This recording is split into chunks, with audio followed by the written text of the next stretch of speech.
this episode of Squawk Ident, Rob D and I discuss his recent 737 MAX training.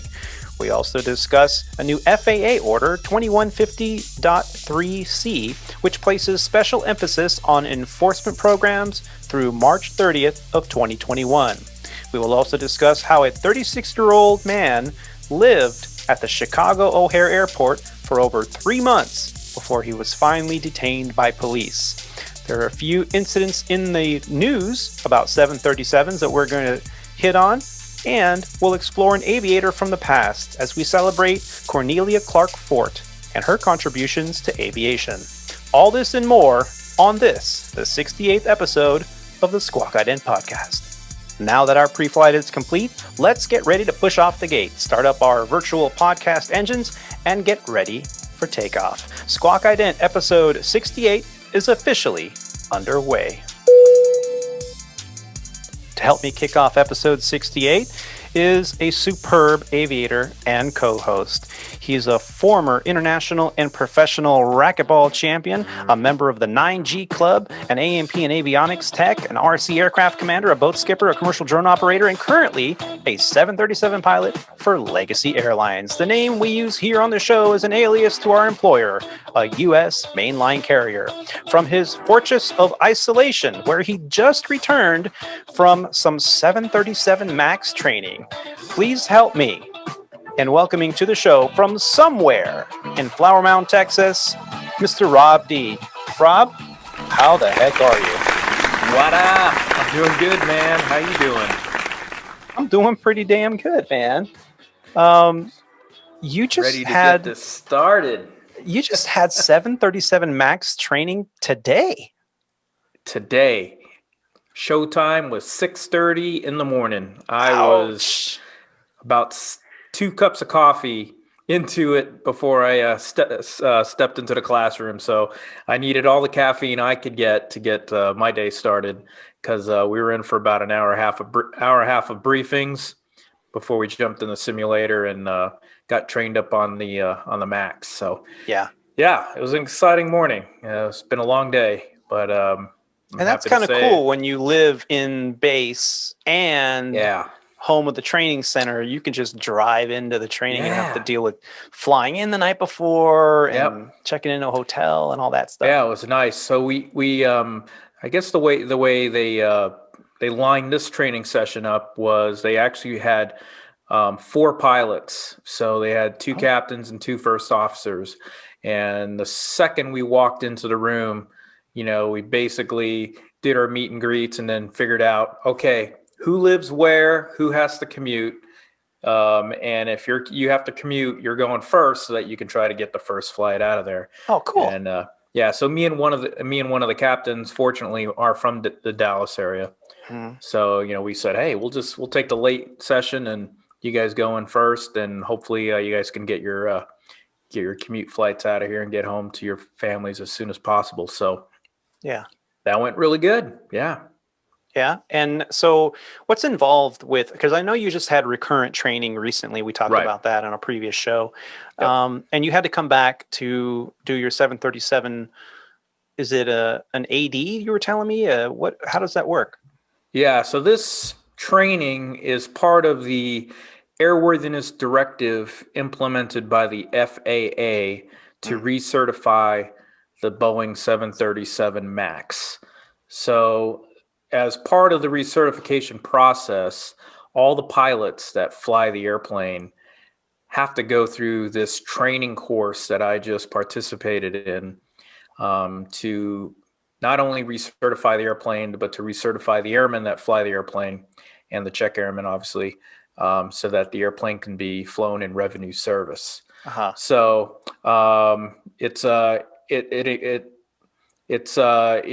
it includes a home-based, what we call it, CBT, computer-based training course, which really takes only about an hour and a half to go through. And it basically gives you the overview of the problem that the MAX had, which caused the 2 accidents a couple of years ago, which ultimately the FAA ended up grounding the aircraft for. and what the fix was to remedy the situation and get the airplane back in the air safely, like all the other airplanes are. So the computer-based training, computer-based training, and the simulator and ground school portion was what was required to meet the AD and get us back in the air. Okay, so now you have when you look at your qualifications on the computer, it says in there you're max qualified now. So now if you're scheduled to fly a flight that has a max operating it, you're good to go. Exactly. Yep. Yeah. So is this going to create kind of like a bottleneck for pilots, since you're one of the first ones to get this training? Does that mean that you can anticipate doing a lot of that max flying? Is that how that works, or is it just kind of? Well, I'm not too sure about that. I listened to one of our leaders talk about that. Actually, there was a question in another forum that was asked about pretty much the same question. How many pilots out of the 737 fleet have been trained on the max? And the answer was, remarkably, 50% of us are already trained. Already? Wow. Already. And most of the max flying as it is today is being flown on the East Coast between New York and Miami. So unless, an outside pilot like Dallas base, for me, were to go through Miami and actually work a trip from Miami to, let's say, LaGuardia, there is a good chance that I may be on working one of those max flights. And also I think some pretty exciting news is we had 24 airplanes. And as soon as the max was recertified, we actually took delivery of 10 more aircraft. So now we have 34 max aircraft. Oh, that's good. So we have a lot more of those to fly around. And I believe they're not all in service as of now, but they're slowly placing them in revenue service as the schedule allows. Obviously for obvious reasons, they just want to put the plane where it's going to benefit the system and all that stuff. So it's pretty exciting news to have 34, in the fleet. I think that's pretty close to the most 730s. I think it is the most 737s out of all the airlines flying. And do you know, I know that there are some other carriers out there that also fly the MAX, Southwest being one of them. Have they returned those to service over there too, or are they still waiting for their training to go through? I'm not sure. I don't think they have. However, I'm not 100% sure. And I'm just kind of going off of memory of what I've read in the past, and I don't believe they're going to start revenue service until next month. Okay. That's just shooting off the hip, but I don't know when, but I do know, like you mentioned, they do have MAX aircraft. So, and I don't know who the other U.S. carrier is that has them. I think it's United. I think United has some maybe on order.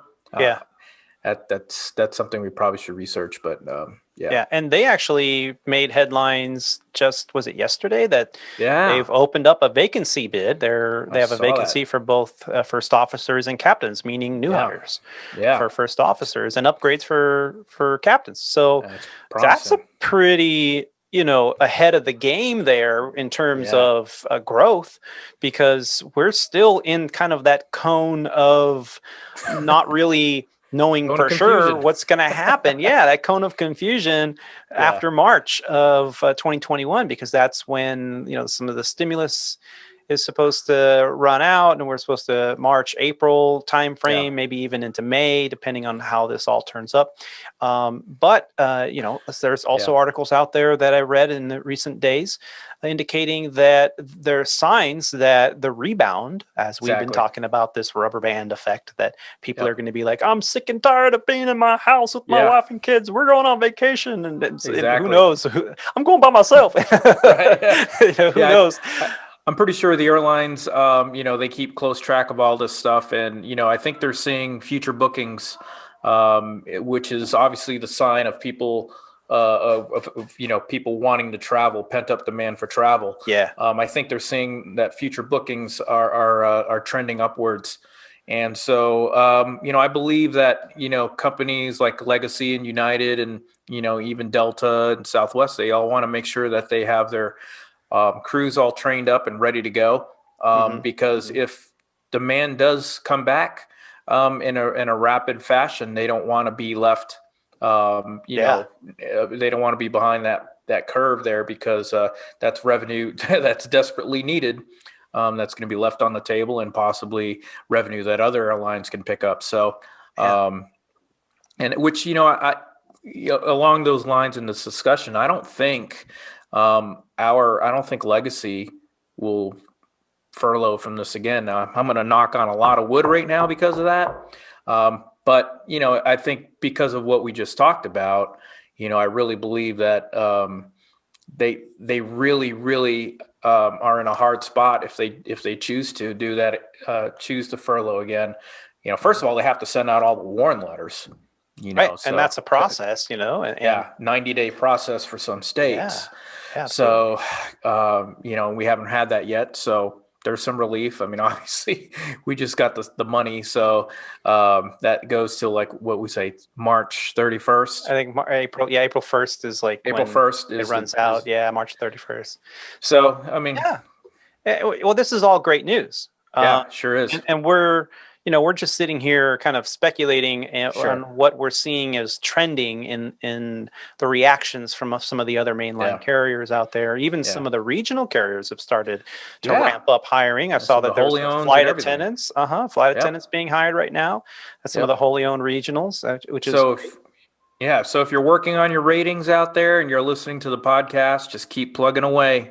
This, like we talked about before, this will pass, and it looks like, just from from an early standpoint here with our foggy crystal ball, things are starting to turn around. So they really are. Make sure you're well on your way to the career path of in the airlines, and you want to make sure you don't want to be starting now. I mean, if you have to start now, you're going to start now, but if you have already started, don't stop. Keep plugging away. And if you're thinking about starting, do it. Keep it going. Yeah. Yep. And for those listeners that are watching clips on YouTube, we do appreciate it. We do put some clips up on YouTube on some of the more like the highlights of the show. It does take a little while for me to, after I upload the podcast, to come back and then redo the same thing with the video and upload it on YouTube. But if you're watching on YouTube, behind Rob, he's got on his background there a pretty cool looking airplane. It's got a HUD there on the captain's side. Check that out. Yeah. And did you take that in the simulator really today? Big screens. Yeah, I did. As soon as I walked in, it looked like a great photo opportunity. Everything was all powered up, so I took my iPad out and snapped a couple photos, and the result is the picture that we have behind me. It's a beautiful airplane. I mean, it looks very similar to obviously a 737, but the screens are the exact same screens that they have in a 787. Yeah. So they're the same. They're So there's 4 screens right there. There's one that's it's almost like a 16:9 aspect ratio. So there's 4 of them going across the panel there, as opposed to the traditional 737. They have 6 screens. So they're able to combine them all onto here. I think these are, I don't even know. I think they're LCD screens, but I'm not 100% sure. Yeah, I think so. Yeah. Yeah. So the refresh rate is a lot faster and better. So they're easier on the eye and a lot easier to see in the daytime. It's super. They're super nice. So it's a really nice presentation. Everything is very similar from the NG, and that's what makes it. That's why we have the same type certification for it. But there's a lot of things that are different on it, which made it obviously, which gave Boeing a problem. And one of the things was obviously which caused the accident was the MCAS system, which is a maneuvering characteristics augmentation systems. It's a mouthful of words. basically it's stall. Basically, it's a stall prevention system. And it's a subsystem, so it's not even its own thing. It's a smaller system incorporated in a bigger system. And basically, all it does, what the problem was in the past with the previous accidents, was the MCAS was only receiving inputs from one sensor, one AOA sensor. Mm-hmm. Okay. Now, if you're getting into aviation, or if you've been in aviation, you know that there's a lot of redundancy built into these airplanes. So why were they only using one? We have no clue. I don't know. Everything is 2, 3, 4, or 5 of everything. Now, did Legacy Airlines always have the option that they had 2 AOAs? Always had 2.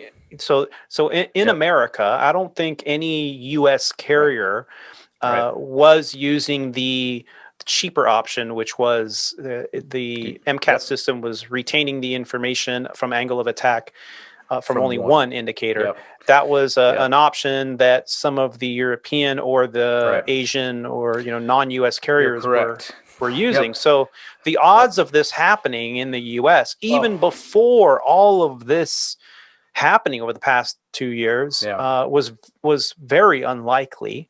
Right. However, there were errors in the system and in the certification process that were corrected. So we're going from a relatively safe operation because of the redundant system that was already in place to now an even safer operation. Safer. And so, I just, for the general public, we get questions like this all the time, even when on my aircraft. Sometimes people get on my aircraft. It's an Airbus. Okay, it says Airbus right at the front door as passengers are coming onto the airplane and loading, and they still will stop and go, "This isn't a 737 MAX, is it?" I'm like, "No, this is Airbus from France." France. It's France. So, so even though they're on a completely different airplane, they still are concerned about it. And I really, Rob's been saying this quite a while, and I've been backing him up much as I can, not being a 737 pilot myself, but they're safe airplanes. Sure. I got to tell you, I flew the 737 MAX prior to all the accidents. I actually flew the MAX when I entered the line flying with Legacy for IOE.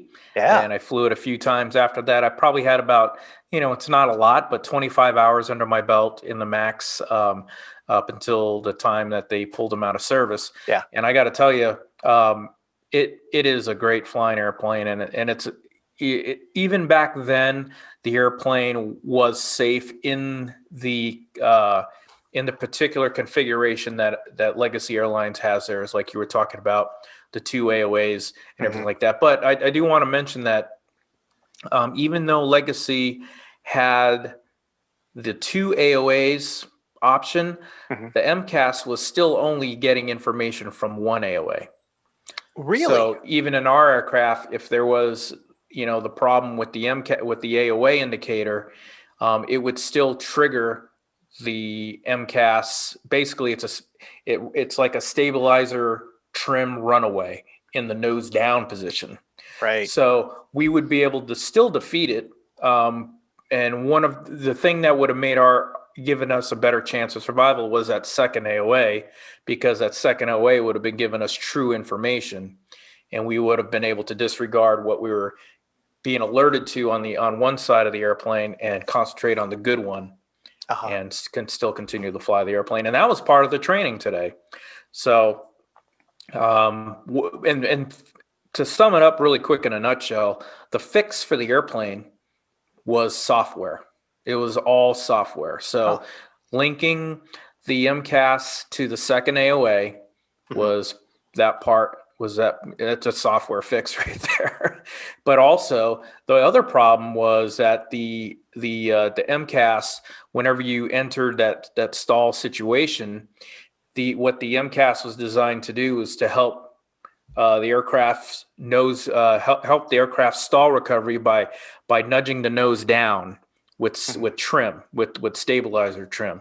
So when you get to that high angle attack attitude and close, when you get to stick shaker, what the MCAS does is it trims the nose of the airplane down using the stabilizer to help regain airflow over the wings, and then you're supposed to recover from there.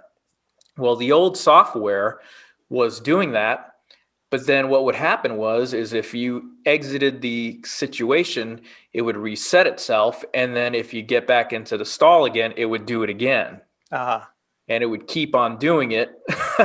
And eventually what these other crews got themselves into was they had so much nose down trim from the MCAS and the system that they couldn't physically overcome it. And there was so much going on that they didn't get to the checklist fast enough to cut out the system, which you could done with the old airplane and the new one the same way by flipping 2 cutout switches. Yep. So, and previous to those crashes, a couple other crews had that situation. They were able to trap the error and successfully land the airplane. So the plane had the problem before the accident, and other crews were able to capture it, trap it, and land it. Yeah. So that's not very popular out there, but that's what happened. So what they did now is instead of the MCAS repeatedly adding that nose down trim, they only allow it to do it once. And once it does it once, it doesn't do it anymore. Oh, okay. So that's nice. Yeah. So you disconnect it by... How would you so let's say this happens to you, you're a 737 pilot and you're flying a MAX, and there's an error in the system where you're not in a stall event, however it thinks it is, and so the MCAS activates, it starts to trim nose down, you recognize that, hey, wait a minute, why are we pitching over? And what's your immediate action? So immediately so what they did is they implemented some what they call immediate action items. So it's almost like a memory item. So things you have to do immediately. So first thing they tell you is control wheel. You got to grasp the control wheel firmly. So you grasp the control column firmly. Second thing is you're going to disconnect the auto throttle and the autopilot at the same time. Okay. Third thing you're going to do is, what you're going to naturally do, is try to trim trim the airplane in the opposite direction of the nose. So right now you're going to feel a lot of nose down force, and you want it to go up. So you're going to try to trim the nose up. So you're using the electronic trim switch on your thumb on the yoke. Okay. Exactly. So using electronic trim on the yoke. So when we have this trim runaway, or this MCAS actuation, the trim cuts it out. The trim actually inhibits the MCAS. So now you are now in control. However, as soon as you let it go, it's going to want us to try to do it. Keep going. Okay. So, I don't want to mislead you down the wrong road. In the training, they basically simulate that, hey, something's even wrong with the software now. It's going to keep going.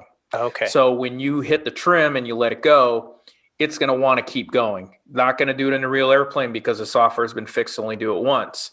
But if for some reason a gremlin gets in there, some cup of soda or orange juice enters the computer and shorts it out, and for some reason that wheel just keeps going, reach down there and flip 2 cutout switches, which are basically, on-off contact switches. Completely eliminates the system, powers off the motor for the stabilizer, and now that stabilizer is not going anywhere electronically anymore. So now you have to go to the manual. So now we have a big manual trim, which is a wheel, which you could kind of see it over my left shoulder. Yeah, so on the center pedestal there. Yep. Yeah, it's got a little white band on it. It's actually got a little, it's a black wheel with a white band. The knee burners. See it there. Yeah, the knee bangers. Yeah. The knee bangers. Yeah, watch your knees. I'm trimming. That wheel is the manual trim wheel. So it's painted white so you can actually see it turning in the dark. So you get black and white stripes going. But also there's a little handle that sticks out right here on the side. Most people don't know about that. So that's the handle we get to use today. So when we... Oh, it's a perfect view too. Oh, no, actually you can't see it. It's kind of dark, but they're right underneath the throttle quadrant at the base of the center pedestal, and the throttle quadrant. There's 2 toggle switches that are guarded, right? Those are the main, which are the electric thumb, and the autopilot stabilizer trim cutout switches. Oh, okay. So those are the switches that we have to flip to totally inhibit the system. Yeah. So once those switches are set to cutoff, Yep. which inhibits the system, now we can manually trim the airplane like you do on a 172 or a Mm-hmm. Piper or anything like that. The only difference is this takes probably for every one turn slower. of a Cessna, it's about 10 turns on this thing. Oh, wow. And the other thing too is, which is very, very shocking, is that it's very, very speed and load sensitive. So if you have a lot of load on the elevator or a lot of airspeed, that wheel makes it's really hard to turn. So we ran the airplane up to 340 knots today with just moderate nose up trim. And so we're like, okay, let's hold straight and level. And it's hard because I'm like using probably a good 75, 80 pounds of force just to keep us level going 320. And we were barely out of trim. Yeah. And he's like, okay, now trim nose down on the trim wheel. Uh-huh. Dude, that felt like you were turning another 100 pounds. You're like, oh, so we had to use two. The captain had to do his side and I had to do my side, and we had to do it at the same time. Wow. So, obviously the fix for that is to unload it, let it do its thing, trim, and then, fight it back again, or slow the airplane down. Yeah. Yeah. And then you'd be good to go. But anyway, that was part of the training, to go through all those scenarios and run through the whole checklist and everything like that. So it was a pretty exciting simulator. It was a very, very, you learned so much today about the 737 MAX and the fix and everything. It was great. We just hand flew the airplane pretty much the whole time. We turned on the autopilot maybe 2 or 3 times just to see certain scenarios with the MCAS and how some things work. But it was great. The whole time you're basically running your recall, we call them recall items, your immediate action recall items. Yeah. And hand flying the airplane and retrimming the airplane and making sure you're getting those cutout switches and running the checklist. So it's perfectly, you can handle this airplane, no problem. Yeah. In the situation. So they gave us the exact situation that these pilots were under, that had the crashes, and it was I wouldn't say it wasn't a problem, but it was definitely manageable with proper training, and that's the reason why we went through this. Yeah. I got to say one thing though, when the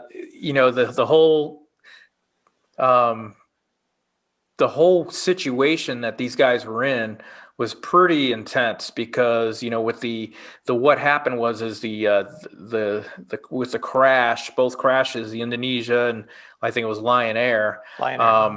They had the one AOA vane was giving them erroneous indication, and so the AOA vane thought that the airplane was stalling.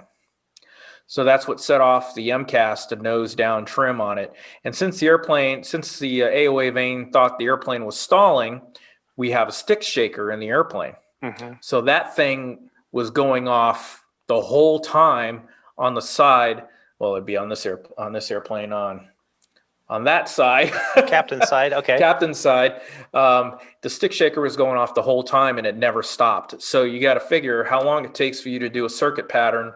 You go run through a checklist to reconfigure the airplane and land and get the airplane on the ground. That whole time, the airplane's stick shaker is going off. Man, how and uncomfortable. So it's loud. It's distracting. When you read your checklist, you have to turn your personal volume up to 10 because it's so loud. And, we even practice some of the private instrument techniques that use when you have an instrument in front of you that's not working properly. You want to ignore it.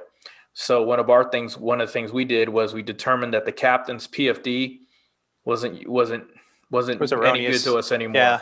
So we turned the brightness on his screen all the way down to just barely enough where you could at least just kind of get a night. Because the one thing that did work was the attitude indicator. That was the only thing that worked, because that works on other instruments, other sensors. So So we turned his side all the way down, and the only thing we had was my screen and the standby the standby instrument there, which was working perfectly fine. So still got the plane on the ground, landed it.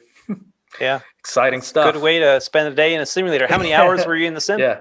It wasn't that long. It was only an hour and a half. So total between the two of us. Yeah. So usually we got about a 4-hour block. You're doing good. You're out of there in 3.5 hours. Right. So yeah, we spent, I think we actually had 4 hours to it. And so those guys went in first. They were about an hour and a half. We were about an hour and a half. So yeah, we're about 3 hours total. Yeah. So it's kind of like a regular recurrent. Yeah. Yep. Yeah. Well, good. Well, thank you for sharing that with us. You've raised a lot of great discussion items and answered a lot of questions, and thank you so much. Recently in the news, you were telling me a little bit about an article that we were reading a while ago about 737 MAX suffered an engine failure. This was, I believe, an Air Canada flight not too long ago, and we thought, well, what a great time to kind of talk about this. So looking at a Flight Global article that was so we're looking at a Flight Global article that was released on the 25th of December, and it's entitled Air Canada Boeing 737 MAX suffers an engine issue on a ferry flight.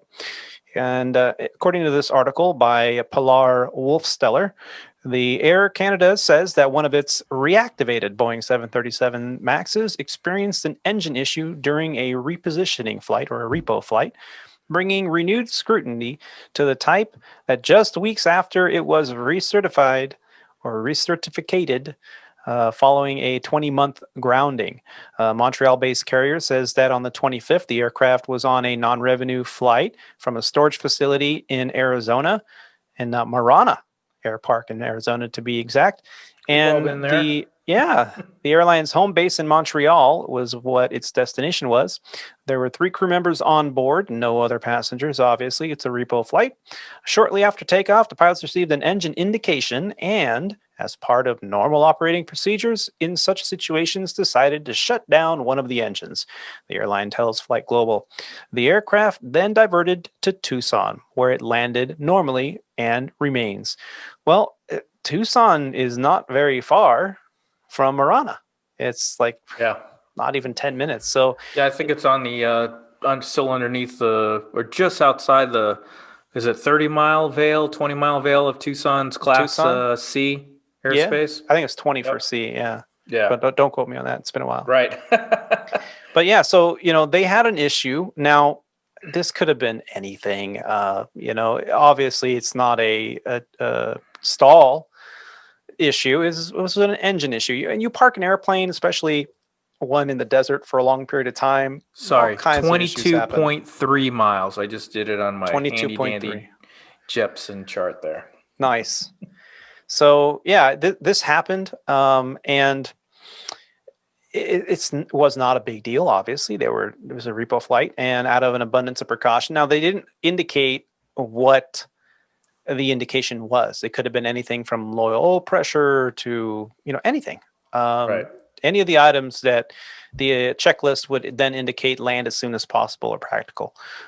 So some of the other 737 MAX carriers were scheduled to bring it back online. United, I guess they're going to be bringing them back on the 11th of February. And the all Boeing carrier Southwest Airlines expects to have it flying in revenue service by March. So that answers that question. I'll put a link in the show notes to the article, but it was just an interesting article because this happened. I remember when this happened back in December, and like, oh boy, it was recertified days before, and something like this happens. That's not good publicity. However, as a pilot, that on a repo flight, these kind of things, especially after parking an airplane for more than 30 days. Exactly. Planes do not like to sit around. If you ever owned a boat or if you let your car sit around for weeks or months, you're going to have problems. But, these airplanes, even when I know that our planes were in in a what they termed short-term storage, which meant that the maintenance crews actually went out there every, I think it was 2 or 3 days, and they actually exercised the airplane around. They actually started it up, exercised all the hydraulic systems, flaps. They may have done even taxis just to get the flat spots and keep the wheel grease and everything moving around. So these planes all went through a rigorous short-term storage maintenance regime. So when they return to service, the less you'll find less gremlins in them. Yeah. Yeah. So, And I remember reading that happen. company email too. Very, Yeah. very interesting that, kind of like those old cars when you had a carbureted engine before electronic fuel injection and all this cool stuff. When you actually had to roll down your window with the crank handle, like what? What? Yes, I remember that. I had that when I was a kid. You had to, if you didn't start the car for a week, odds are you'd probably flood it trying to start it, and then it wouldn't start. And you had to wait 10, 15 minutes before you can try again. But this happens. It's not an unusual thing. So I really think this was we didn't talk about it here on the show because it really was kind of a non-event, but and I got to say, hats off to the tech ops folks, all the aircraft technicians at Legacy Airlines that were, keeping these things alive while, they didn't really have a chance to do much flying. So it seems like things are going well. So we're very proud of you guys and thank you for what you do. Absolutely. My sentiments mirror yours. Yep. Absolutely.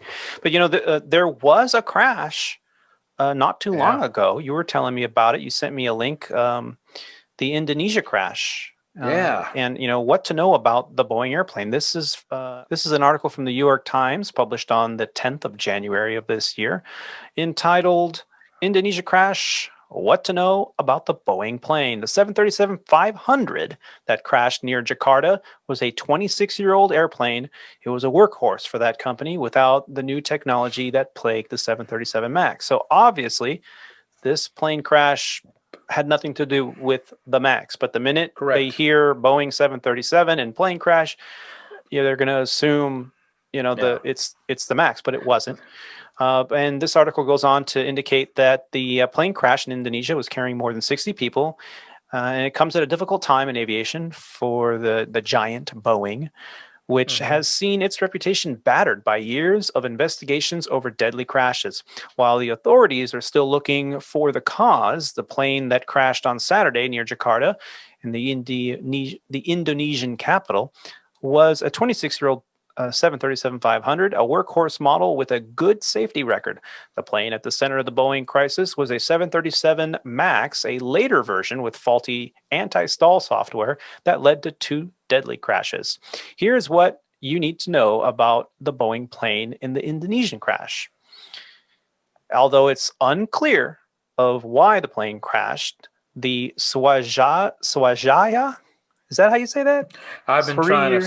Sriwijaya Air Flight. Yeah, that sounds good. Yeah, if somebody knows how to say that, send me a message. I'm happy to correct that. But the Sriwijaya Air Flight 182, which was traveling to the city of Pontianak on the island of Borneo, took off amid a heavy monsoon season rain following a bad weather delay. It plunged more than 10,000 feet in less than a minute, according to the tracking site Flight Radar 24. Indonesia, an archipelago nation of thousands of islands, is heavily dependent on air travel.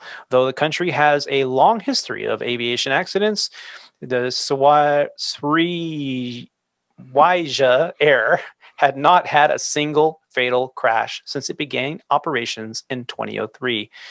The plane that lost contact shortly after takeoff from Jakarta on Saturday was a Boeing 737-500, a proven model developed, and it goes on to say that it wasn't the MAX and how it's different from the MAX. So it's amazing how they work the MAX into this whole article, isn't it? Because it just coincidentally happens to be a 737 and the MAX just got ungrounded. So I think that's what the big deal was here, and I'll put a link in this article as well in the show notes, was that it wasn't the MAX. It had nothing to do with the MAX. I mean, we can sit here and speculate that when you take off after a monsoon and after taking a heavy delay for heavy rain, yeah, weather is going to be a contributing factor at a minimum.